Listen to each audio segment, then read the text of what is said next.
बोला, काय बोलायचंय शंभूराजांबद्दल?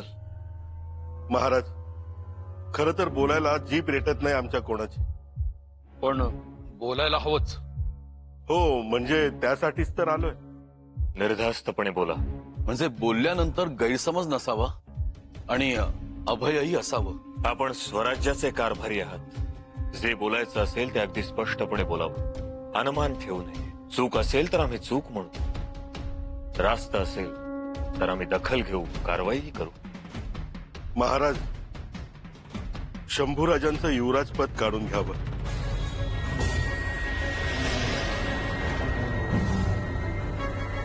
म्हणजे हा सर्व अष्टप्रधान मंडळाचा निर्णय आहे. रावजी पंत, या अष्टप्रधानात आंबीरराव येतात का? हो, तुम्ही आहातच की. हाय ना? मग या तुमच्या मताला माझा होकार नाही, विरोध आहे. विरोध? होय. परंतु तुमचा विरोध असला तरी बहुमत याच बाजूने आहे की शंभूराजांचं युवराजपद काढून घ्यावं. अरे पण कशासाठी काढायचं युवराजपद? अहो, असं काय करताय आंबीरराव? स्वराज्य द्रोह केलाय त्यांनी. आणि स्वराज्याचे युवराज असताना ते शत्रूच्या गोटात गेलेत. आणि हे स्वराज्याच्या हिताचे नाही. अशाने चुकीचा पायंडा पडेल. आणि तशीही स्वराज्यात फितुरांना जागा नाही. नाही म्हणजे खंडोजी खोपड्यांचं काय झालं माहित आहे ना? अफजल खान स्वारीच्या वेळी ते अफजल खानाच्या गोटात गेले होते, फितूर झाले होते. तेव्हा महाराजांनी त्याचा एक हात आणि एक पाय तोडला होता, हे सर्वांनाच माहित आहे. इथं या प्रकरणात आपण एवढंच म्हणतोय की त्यांना युवराज पदावर ठेवू नका. अहो, काय बोलताय काय तुम्ही? कंची गोष्ट कुठं नेऊन ठेवताय? त्या खोपड्यांची युवराजांची तुलना करताय वय? माफी असावी, आम्ही फक्त जुनी आठवण करून दिली. आता जुनी आठवण नका काढू, मुद्द्याचं बोला. महाराज आधी चिंतेत आहेत. त्या चिंतेचं कारण युवराजच आहेत. आता तर गडावरती वाणी उद्मी व्यापारी धास्तावून गेले आहेत. त्यांच्या टपालातून त्यांना खबरा येत आहेत, शंभूराजे हल्ला करणार आहेत म्हणून गडावरती. आणि अशीही खबर आहे की युवराजांनी मोठा पराक्रम गाजवला म्हणून औरंगजेबाने ही मोठी फौज धाडली. येऊ द्या किती बी फौजा, यो हंबीर खंबीर आहे. सुनबाई, आता राजशिष्टाचार पाळत बसायची ही वेळ नाही. चला.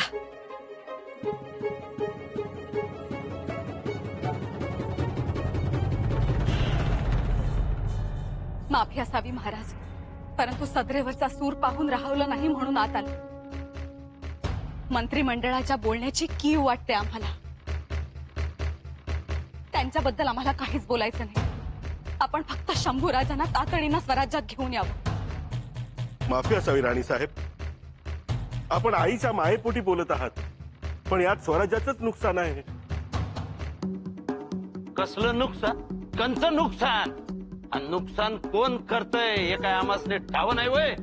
आंबीरराव, मुद्दा समजून घ्या. भोपाळगडावर तुमच्यापैकी कोण बी नव्हतं. तिथं जे काय झालंय ते माझ्या समोर झालंय. पण त्याच्या झळा सगळ्यांनाच बसल्या ना. महाराज, युवराज आमचे शत्रू नाही, पण स्वराज्याची शिस्त बिघडेल. आणि उद्या रयत काय म्हणेल? पोटचे होते म्हणून सोडून दिले. ते मग कोणालाच धाक राहणार नाही. महाराज, आपणच सांगा काय ते. शंभूराजांना स्वराज्यात स्थान आहे का नाही याचा निवाडा उद्या दरबारात होईल. महाराज, निवाडा आपणच करणार. मग आता सांगून टाका. निवाडा आम्ही करणार नाही. करणार नाही?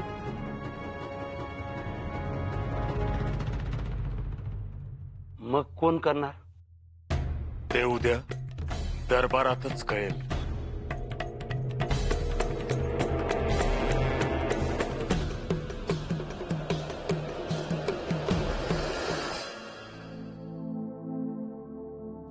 केलात? अक्कासाहेब, काळोजी बाबा आम्हाला भोपाळगडावर घेऊन गेले होते तो पवित्र दगड दाखवायला. आबासाहेबांनी सहज पाय ठेवलेला दगड, पण फिरंगोजी बाबा मात्र नित्य नेमानं त्याची पूजा करायची, फुलं व्हायची. आम्ही सुद्धा फुलं वाहिली, माथा टेकवला. मनाला थोडी उभारी आली आमच्या. चांगलं केलं. तसं कधी कधी मन सैरभैर होतो आमचं. अहो, नका होऊ देऊ मन सैरभैर, कारण तुमचा निर्णय चुकलेला नाही.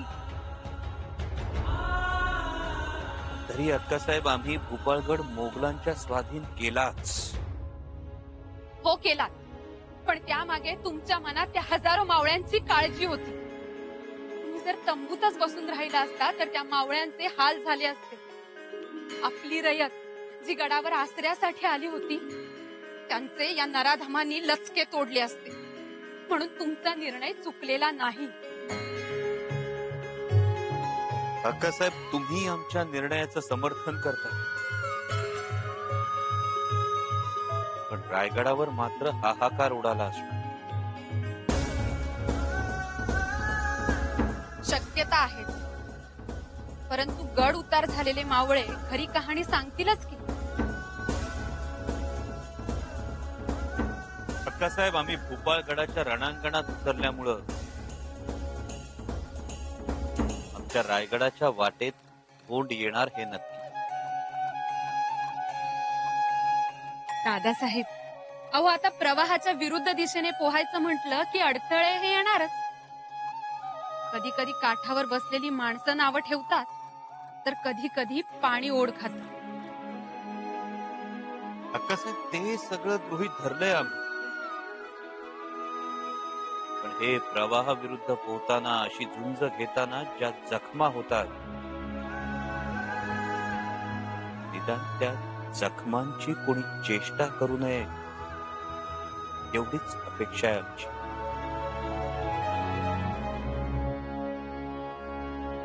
ठेवणारे आरोप ठेवतात, पण तुम्हाला मान्य आहेत का हे आरोप?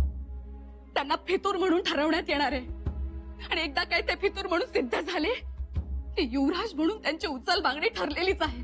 आम्ही सगळं काही जाणून आहोत. पुतळा साहेब, तुमच्यातली आई तिच्या मुलासाठी भांडते. आम्हाला वाटतं तुम्ही सुद्धा भांडावं. हो, तुम्ही म्हणतात तसे आम्ही देखील भांडलो असतो, अख्ख्या जगाशी भांडलो असतो, पण ते आम्ही केवळ एक बाप म्हणून शंभूराजेंच्या पाठीशी उभे असतो. तर आमच्यातल्या छत्रपतींना मात्र तसं वागता येत नाही.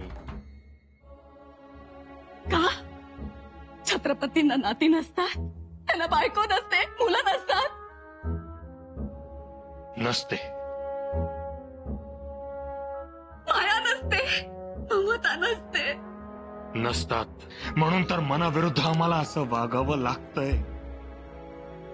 नाहीतर पुता बांधलेली मोळी विस्कटेल. म्हणून मग मंत्र्यांच्या हातून मोळी सावरताय? सावरायला पाहिजे, आणि आमचे मंत्री, आमचा अष्टप्रधान हे देखील जबाबदार आहेत. पुतळा राणी साहेब, तलवारीच्या जोरावर राज्य निर्माण करता येतं, पण राज्य जर टिकवायचं असेल तर ते लेखणीच्या जोरावरच टिकवावं लागतं. शिवाय आमच्या पश्चात शंभूराजेंना याच लोकांबरोबर कारभार पुढे चालवायचा आहे. या निमित्तानं मंत्र्यांच्या मनाचा वेधही घेता येईल. महाराज, शंभूराजे मोगलांना जाऊन मिळालेत हे तर आता उघड आहे. यामुळे आक्षेप हा येणारच होता, आणि जिथे आक्षेप तिथे निवाडा हा आलाच. महाराज, आपण सर्व काही जाणता. आपणच निवाडा करावा. ही रीत स्वराज्याची नाही. म्हणजे निवाडा होणार. निवाडा होणारच.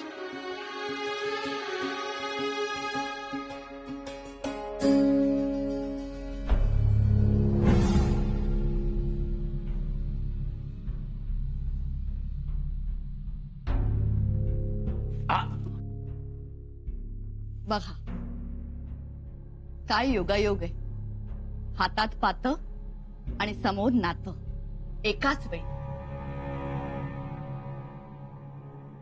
मुजरा महाराणी आज तलवार जोखताय. तुमच्या सख्ख्या भाच्यासाठी तलवार जोखत होतो. आम्ही तलवार जोखली, आपणही जोखून बघा. तुम्हासनी बी तलवारीतलं कळतच की. हो, पण मामा या नात्याने आपण भाच्यासाठी तलवार निवडली मग आम्ही निश्चिंत. आमची काळजी मिटली म्हणायची. महाराणी धाकल्या भाच्याची आमासने अजिबात चिंता नाही. एक काय 10 निवडू त्यांच्यासाठी. पण आम्ही आलोय ते थोरल्या भाच्यासाठी. म्हणजे ज्यांनी स्वराज्यावर तलवार धरलीये तुम्ही त्यांच्यासाठी आला आहात. महाराजांनी उद्या निवाडा ठेवलाय.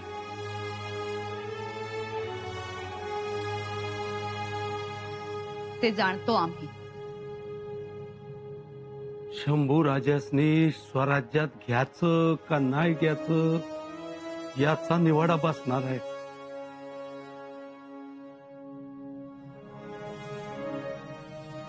त्याचा निर्णय स्पष्ट आहे. हा निवाडा उद्या न निर्णय आज कसा? रायगडावर फितुरांचे निर्णय अगोदरच ठरले जातात. महाराणी ते फितूर आहेत का नाहीत ते अजून ठरायचंय.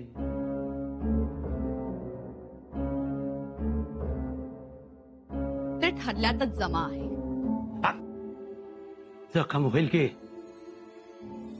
स्वराज्य जखमी आहे. मावळ्यांचे हात तोडून स्वराज्य लुळत होतं करून ठेवले शंभूराजेंनी. एक सोन्यासारखा गड घालवला. माणसं मारली गेली. गडाचा तट पुरुष पहारीच्या खंट्या लावून उखळले पाडले. आणि तुम्ही म्हणताय फितूर आहेत नाहीत हे ठरायचे. दादासाहेब तसं नाही. मंत्री मातब्बर चिडले. रयत संतापली आहे. वाटल्यास जाऊन बघा. आऊसाहेबांच्या समाधीचा चिराही पाझरला असेल अश्रूंनी. आणि आता फौजेशी ते ज्या क्रूरपणे वागले त्यावरून फौज आता त्यांच्या विरोधात जाणार. महाराणी आमचा असा वहरा आहे. गोदावरी प्रकरणाप्रमाणे या प्रकरणाचा बी निवाडा महाराज तुमच्यावर सोपवणार म्हणून त्यांच्यासाठी रदबदली करायला आलोय. रदबदली करायला आलात का तुमच्या सख्ख्या भाच्याच्या भवितव्यावर बोळा फिरवायला आलात?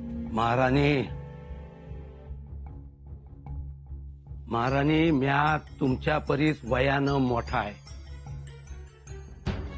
तरी बी तुम्हासनी हात जोडून विनंती करतो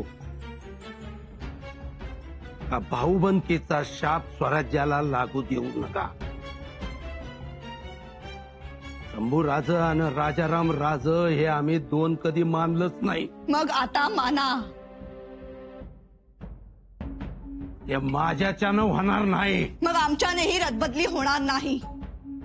आणि निवाडा जर का आमच्याकडे आला तर आमचा निर्णय ठरलेला आहे. फक्त तुम्ही विरोध करू नका. महाराणींना ते आवडणार नाही.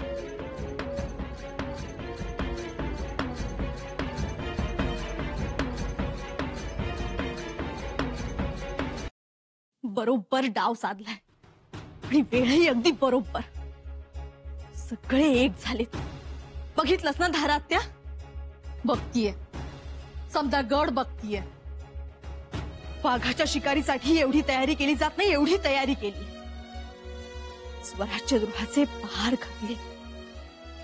तुरीचे भाले आणि तलवारी तर वेगळ्याच. सुनबाई, तुम्ही कुलमुक्त्या राहायचा करा की काहीतरी, नाहीतर या माशा अशाच घोंगावणार. युवराज नाहीत म्हणूनच ना? भय, युवराज नाहीत म्हणूनच या माशा घोंगावतायत आणि बसतायत कशावर बी. घरात माशा तर सगळ्यांवरच बसतात. बर्फी, पेढा, भाकरी, माणूस, जनावर, झाड आणि उकिरडा, पण निखाऱ्यावर कधीच बसत नाही. ते शानपण माशीत असतंय, पर माणसात नसतं. कसं काय येणं केलं? महाराणी साहेब, निवाडा सुरू होण्याआधी एक भेट घ्यावी म्हणून आलोय. उद्या निवाडा आपणच करणार आहात. अजून तसं सांगितलं नाही. महाराणी साहेब, राजकारण समजून घ्या. महाराज स्वतः निवाडा करणार नाहीयेत. म्हणून आम्ही करू, हेही अजून स्पष्ट झालं नाही. म्हणजे महाराणी साहेब, असं बघा, आम्ही अष्टप्रधान मंडळींनी आपलं मत स्पष्टपणे सांगितलंच आहे. आणि हंबीरराव सोडून कोणालाही शंभूराजांनी स्वराज्यात यावं हे मान्य नाहीये. धाकट्या महाराणी साहेबांनी आपलं कालच मत जाहीरपणे मांडलेलं आहे. त्यामुळे निवाडा त्यांच्याकडे सोपवला जाणार नाही. युवराज्ञी कुलमुखत्यार असल्या तरी त्या शंभूराजांच्या पत्नी आहेत. त्यामुळे साहजिकच त्यांचा कल शंभूराजांना वाचवण्याकडेच असणार आहे. आणि निष्पक्षपातीपणाने निवाडा करण्यास आपणच योग्य आहात. गोदावरीच्या वेळीची गोष्ट वेगळी होती. तेव्हा स्वतः गोदाच त्यांच्या बाजूने उभी राहिली. त्याचा त्यांना फायदा झाला. पण या वेळीची गोष्ट वेगळी आहे.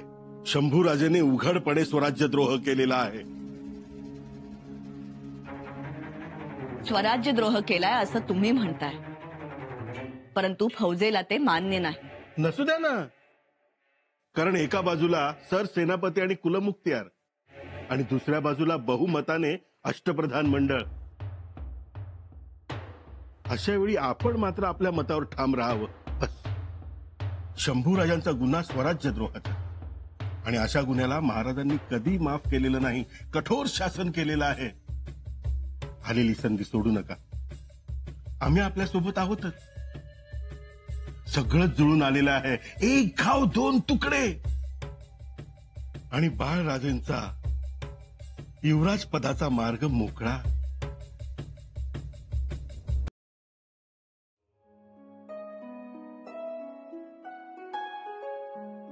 आज लेकीची खूप आठवण आलेली दिसते.